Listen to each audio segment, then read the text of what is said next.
London in the industrial 1800s was a city under pressure. By the early 9th or 10th century, more than 1 million people were packed into this city. Smoke hung permanently above the rooftops, darkening the sky itself.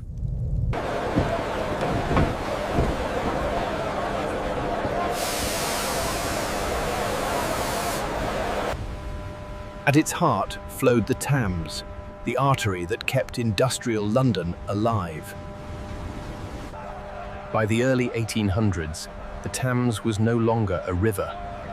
It was a moving factory. This view shows men pushing their bodies to the limit, day after day. Masts crowded the river so tightly that the sky itself disappeared.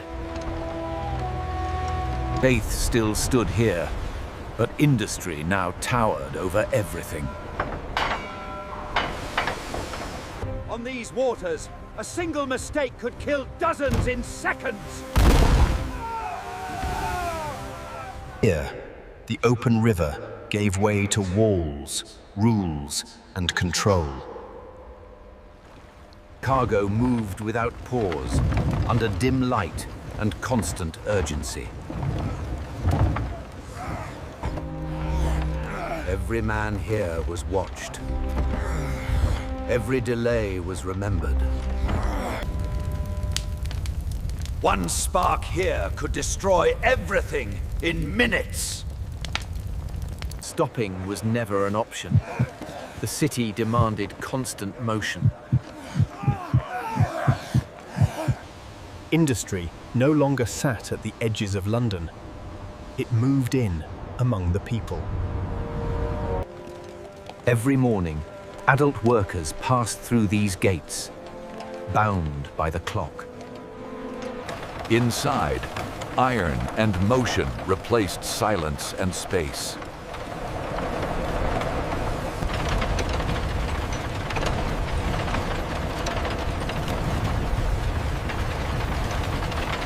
Here, time was no longer natural. It was enforced.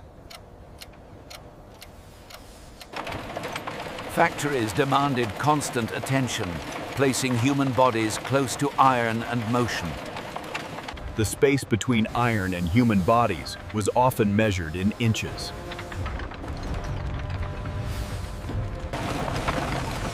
Discipline was strict. Falling behind meant fines, dismissal, or worse.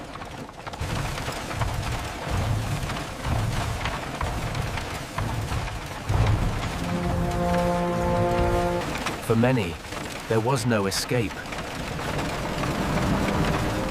This was life now. Around the factories, entire neighborhoods grew overnight. Families were squeezed into spaces never meant for living. Waste ran openly through the streets, day and night. Disease spread quickly, feeding on crowding and filth. Cholera returned again and again, without warning.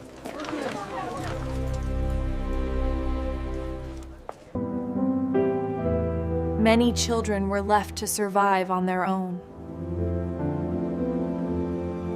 The city moved on. Production could not stop.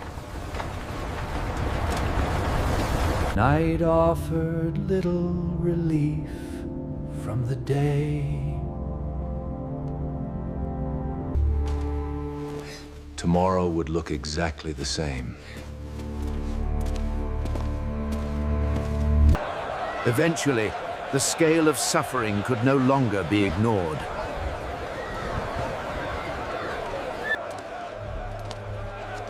New forms of policing were introduced to keep order in a restless city. Solutions would come not from charity, but from engineering. Beneath the streets, an unseen city was being built.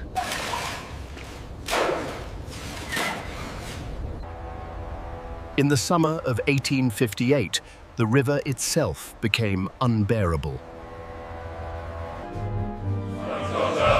For the first time, delay was no longer possible. Slowly, the city began to change its shape.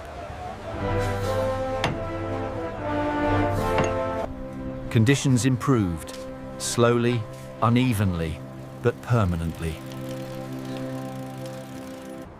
London remained industrial, but it had learned to survive itself.